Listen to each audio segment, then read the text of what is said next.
Class 11 physics chapter 8 second volume first chapter क्या होगा? Mechanical properties of solids. पहले इस चैप्टर का नाम था properties of matter. Matter matter you all are aware of the matter. Matter substance है और मैटर का कितना पार्ट्स होगा this you can see. Matter को क्लासिफिकेशन कर। मैटर क्या है? सब्सटेंस है। It has weight, it occupies space. इसको देख भी सकते हो और नहीं भी देख सकते हो। ये हमारा स्टिक क्या है? ये मैटर है। एयर क्या है? मैटर है। वाटर क्या है? मैटर है। रूम क्या है? मैटर है। ट्री क्या है? ये सब मैटर है। तो मैटर का क्लासिफिकेशन कर सकते हैं। मैटर को कितना करते हैं? दो पार्ट में। Classification of matter we can divide into two parts. क्या होगा? सॉलिड या सॉलिड्स या इधर फ्लूइड्स। फ्लूइड क्या है? The substance which can flow. क्या हो गया? विच कैन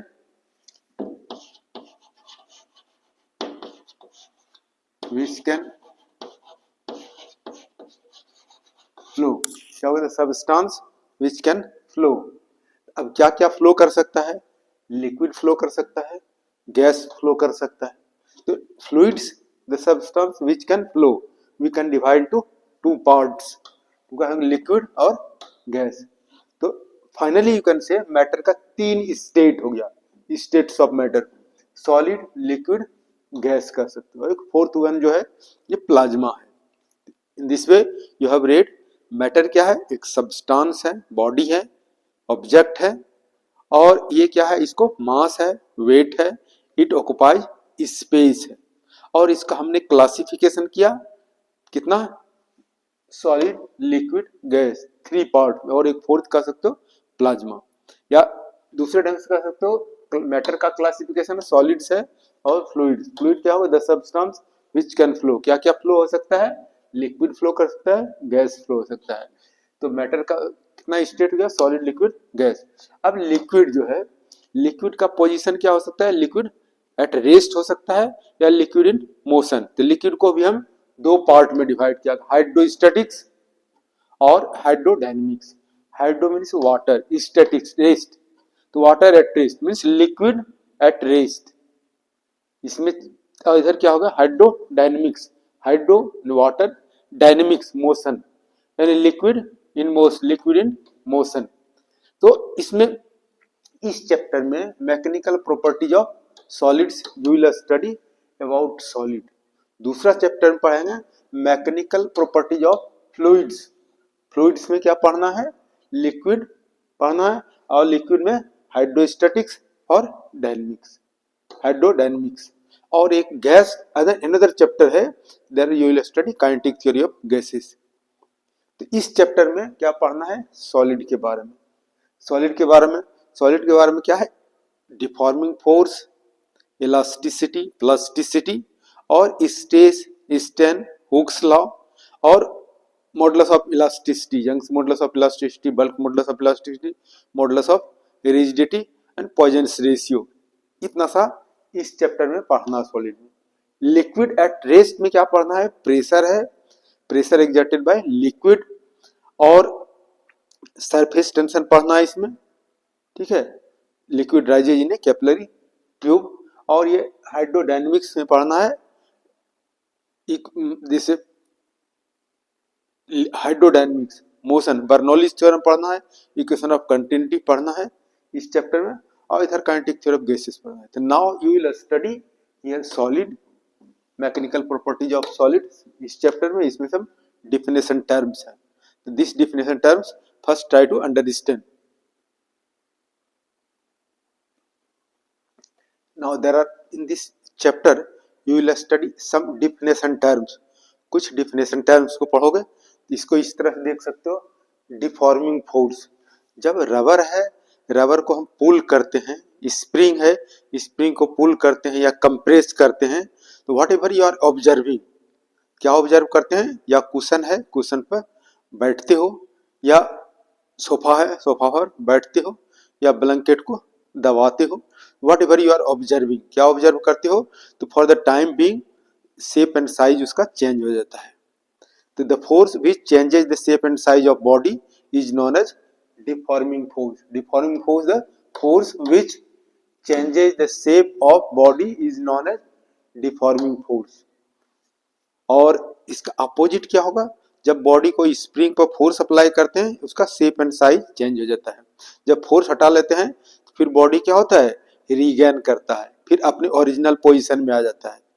तो बॉडी में एक फोर्स डेवलप होता है, that is known as restoring force. क्या होता है? Restoring force. ये रेस्टोरिंग फोर्स क्या करता है? बॉडी को फिर अपने ही ओरिजिनल शेप एंड साइज में लाता है। स्प्रिंग है, स्प्रिंग फोर्स अप्लाई किया, उसका शेप साइज चेंज हो गया। कौन सा फोर्स हो गया? Deforming force. अब अगर ये फोर्स हटा देते हैं on the removal of deforming force, तो बॉडी क्या हो जाएगा? बॉडी में एक फोर्स डेवलप हो जाएगा और वो क्या करेगा? बॉडी को फिर अपनी ओरिजिनल शेप एंड साइज में ला देगा। तो that force is known as restoring force। Restoring force is the force which regains its original, the force which brings its the body in its original shape and size is known as restoring force। ठीक है? restoring force, the force which regains its original shape is known as restoring force। अब इसमें क्या है? Stress है। दूसरा term क्या है? Third term stress. स्ट्रेस क्या है? Stress is equal to force by area. Force per unit area is known as stress. इसका ऐसा ही force per unit area is known as stress. अब stress is equal to, stress का कोई direct symbol नहीं है।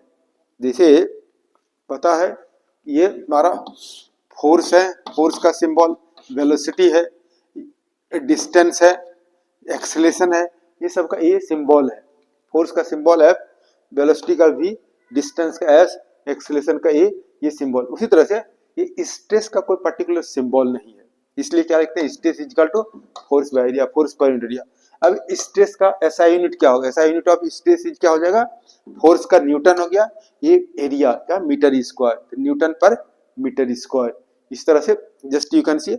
अब स्ट्रेस का भी जो है 3 टाइप्स का है। स्ट्रेस क्या होगा? नॉर्मल स्ट्रेस, टेंजेंशियल स्ट्रेस और बल्क स्ट्रेस। और उसी तरह स्ट्रेन पढ़ोगे, स्ट्रेन का भी 3 टाइप्स का है। स्ट्रेन क्या है? Strain may be defined as the ratio of change in configuration to the original configuration. Stress का यानी किसी बॉडी पर जब हम फोर्स अप्लाई करते हैं उसमें 3 टाइप का चेंज होता है। एक तो लेंथ इंक्रीज करता है, तो क्या होगा? लॉन्गिट्यूडनल स्ट्रेन, और उसका वॉल्यूम चेंज होता है तो वॉल्यूमिस्टिक स्ट्रेन, और उसका शेप चेंज होता है तो दैट इज शियर स्ट्रेन। यानी स्ट्रेन जो है 3 टाइप का हो गया। स्ट्रेस भी हमारा क्या है? 3 टाइप्स का है, और स्ट्रेन भी 3 टाइप का। स्ट्रेस 3 टाइप का क्या हो गया? एक नॉर्मल स्ट्रेस, टेंजेंशियल स्ट्रेस और बल्क स्ट्रेस। और स्ट्रेन जो हो जाएगा, पहले इसको देखो, स्ट्रेन भी क्या है? 3 टाइप का, 3 चेंज हो गया। लेंथ में अगर चेंज होता है तो लॉन्गिट्यूडनल, वॉल्यूम चेंज होता है तो वॉल्यूमेट्रिक स्ट्रेन, और उसका शेप एंड साइज में तो shear strain. Now length types of stress क्या होगा? Normal stress, tangential stress, bulk stress. तो स्ट्रेस क्या होगा? Force by area. तो नॉर्मल स्ट्रेस क्या है? 2 टाइप का हो गया। 2 टाइप का क्या है? अगर ये हमारा रबर है, रबर को पुल करते हैं तो उसका लेंथ क्या होगा? इंक्रीज होता है। तो ये नॉर्मल स्ट्रेस क्या होगा? 2 टाइप का, टेंसाइल स्ट्रेस और कंप्रेसिव स्ट्रेस। तो रबर को अगर पुल करते हैं तो उसका लेंथ इंक्रीज होगा, तो दैट इज टेंसाइल स्ट्रेस। और ये कंप्रेसिव स्ट्रेस, कोई स्प्रिंग है, स्प्रिंग को जब दबाते हैं तो क्या हो गया? कंप्रेस्ड हो जाएगा, कंप्रेसिव स्ट्रेस। कंप्रेसिव तब क्या होगा? Force per unit area, force by area. यानी क्या हो गया? नॉर्मल स्ट्रेस क्या होगा? Force per unit area when length is increased. Compressive stress क्या हो गया? Force per unit area when body is compressed. अब थर्ड जो है tangential stress. Tangential stress, tangential stress जो है, ये अगर बुक कंसीडर करो, ये हमारा बुक है, इस पर अगर इधर से फोर्स अप्लाई करते हैं, ये होल सरफेस पर फोर्स अप्लाई किया, ठीक है, ये हमारा एरिया हो गया। और ये फोर्स कैसा अप्लाई किया, टेंजेंशियली, तो क्या हो जाएगा, टेंजेंशियल स्ट्रेस। तो ये फोर्स टेंजेंशियल में स्पर्श करते हुए ये फोर्स एक्ट करेगा। और इस एरिया पर फोर्स कितना एक्ट किया, इस होल सरफेस टेंजेंशियल, टेंजेंट यानी टच करते हुए सरफेस को, तो इसको फोर्स अप्लाई, टेंजेंशियल स्ट्रेस क्या होगा, फोर्स इस होल सरफेस पे फोर्स अप्लाई किया। और एरिया इसका क्या होगा, बॉटम जो है, ये बॉटम सरफेस क्या हो गया, फिक्स्ड हो गया, अपर सरफेस क्या होगा, डिफॉर्म हो जाएगा। और ये क्या है, बल्क स्ट्रेस। बल्क स्ट्रेस इस तरह समझ सकते हो, फोर्स बाय एरिया, ये हमारा कोई स्फेयर है और इसको कहाँ रखते हैं, वाटर में रखते हैं। तो वाटर क्या करेगा, इसके ऊपर फोर्स एक्ट करेगा, नॉर्मली क्या करेगा, फोर्स एक्ट करेगा। ठीक है, तो फोर्स एक्ट करेगा तो इसका शेप क्या होगा, चेंज हो जाएगा। तो क्या हो गया, इसका फोर्स, फोर्स कौन लगा रहा है, वाटर लगा रहा है, लिक्विड लगा रहा है। when this body emerge in liquid, liquid exerts force on the whole surface area। ये सरफेस एरिया कितना हो जाएगा, 4πr², इस एरिया ऑफ द स्फीयर। और ये फोर्स क्या होगा, ये liquid exerts force on the whole surface area. तो इस तरह क्या होगा, बल्क स्ट्रेस। यहाँ नॉर्मल स्ट्रेस तीन टाइप का हो गया, नॉर्मल स्ट्रेस, टेंजेंशियल स्ट्रेस और bulk stress. In all cases formula will be the same, only एक मेंटल कॉन्सेप्ट डिफरेंट होना चाहिए। Now strain may be defined as the ratio of change in configuration to the original configuration। Configuration में क्या होगा, shape and size. ठीक है, इसका कोई यूनिट नहीं है, दिस इज यूनिटलेस। अब there are three types of strain, three types का स्ट्रेन है। जब किसी बॉडी पर फोर्स अप्लाई करते हैं, डिफॉर्मिंग फोर्स, क्या क्या चेंज हो सकता है, क्या उसका चेंज हो सकता है, लेंथ में चेंज हो सकता है, ठीक है, वॉल्यूम में चेंज हो सकता है और शेप में चेंज हो सकता है। तो अगर लेंथ में चेंज होता है तो लॉन्गिट्यूडनल स्ट्रेन, वॉल्यूम में चेंज होता है तो वॉल्यूमेट्रिक और वॉल्यूम स्ट्रेन, और अगर शेप में होता है तो शियर स्ट्रेन। अब ये क्या हो गया, लॉन्गिट्यूडनल स्ट्रेन क्या होगा, change in length by original length. इसको इस तरह समझते हैं, ये हमारा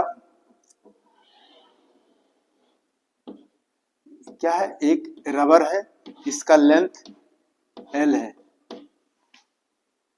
रबर है, इसका लेंथ क्या है, ओरिजिनल लेंथ L है।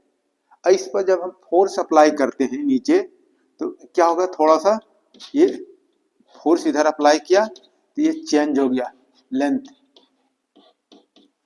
तो क्या हो गया, change in length, increase in length by original length. क्या होगा, this is longitudinal strain may be defined as the ratio of increase in length to the original length is known as longitudinal strain. इसका unit क्या हो जाएगा, length metre by metre, means unitless quantity. दूसरा जो है volumetric strain या volume strain. Volume strain क्या होगा, कोई बॉल है या कोई बॉडी है, उसको वाटर के अंदर ले जाते हैं, तो ये हमारा ओरिजिनल वॉल्यूम क्या है, V है। जब वाटर के अंदर इसको हम ले जाते हैं तो ये क्या होगा, कंप्रेस्ड हो जाएगा, कंप्रेस्ड हो जाएगा। ये वॉल्यूम क्या है, V है, कंप्रेस्ड है, इसका वॉल्यूम अब क्या हो जाएगा, छोटा हो जाएगा। तो ये जो क्या हो गया, डिक्रीज इन वॉल्यूम डेल्टा है, इसका वॉल्यूम कितना हो जाएगा, पूरा का वॉल्यूम क्या है, V। अब ये क्या होगा, डिक्रीज इन वॉल्यूम, यानी क्या होगा, V माइनस डेल्टा V, यानी क्या होगा, डेल्टा V क्या है, चेंज इन वॉल्यूम, और V क्या होगा, ओरिजिनल वॉल्यूम। तो वॉल्यूमेट्रिक स्ट्रेन और volume strain may be defined as the ratio of change in volume to the original volume. अब ये क्या है, शियर स्ट्रेन, यानी अगर ये हम बॉडी है, जैसे बुक वगैरह है, ठीक है, बुक है, लोअर जो बेस जो है इट इज फिक्स्ड, इसके ऊपर में अगर हम फोर्स अप्लाई करें, टेंजेंशियली फोर्स अप्लाई करें, तो क्या होगा, अपर पार्ट डिफॉर्म हो जाएगा।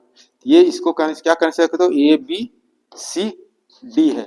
ये फोर्स अप्लाई करेंगे तो अपर पार्ट के बॉटम पार्ट तो लोअर पार्ट फिक्स्ड है, अपर पार्ट क्या होगा, डिफॉर्म, क्या हो जाएगा, इस तरह से आ जाएगा। ए के प्लेस पे क्या होगा, ए डैश, यहाँ बी के प्लेस पे क्या हो जाएगा, डी के प्लेस पे डी डैश हो जाएगा। यानी ये एंगल क्या होगा, थीटा है, और ये एल कंसीडर करो, ये चेंज हो गया, this is delta x. Shear strain को हम थीटा से डिनोट करते हैं, शियर स्ट्रेन को थीटा से, this theta, theta is equal to क्या होगा, change in length, increase in length, और ये हो गया ओरिजिनल लेंथ। इसका भी यूनिट क्या है, यूनिट नहीं है, क्या होगा, मीटर बाय मीटर। इस तरह से हमने पढ़ा स्टेन, क्या हो गया, ratio of change in configuration to the original configuration.